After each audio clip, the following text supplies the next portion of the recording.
Well, principally that we have continued the process of informing people of where Gibraltar is in the context of compliance with European Union obligations, and asking people to understand also where our rights are likely to come under attack, and how we need them to stand up for Gibraltar, and how we need them to understand how it is that the treaties are somehow being infringed in the application to the people of Gibraltar.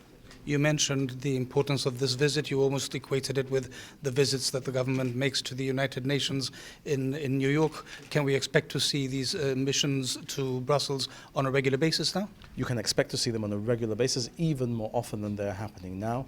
I think young people need to come here also so that our future leaders understand the importance of these institutions and how their decisions affect our lives. You could even make the argument, Stephen, that the United Nations is hugely important to Gibraltar, but we have seen there for 40 years a stalemate almost. In Brussels we see movement every day on issues that relate to Gibraltar, and therefore the importance of making representations here to decision makers is almost greater than the importance of continuing to make representations in New York. Well, you were mentioning how you and Dr. Garcia were here 22 years ago, and you realized then the importance of coming to Brussels.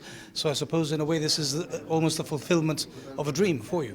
Well, not a dream, of a vision of how Gibraltar should be represented. Of course, there have been contingents from Gibraltar that have come to Brussels before. They have been more sporadic. We are showing now that we are going to come regularly. We've established at least that we come annually. The Deputy Chief Minister came without me again last year, so there were 2 visits last year.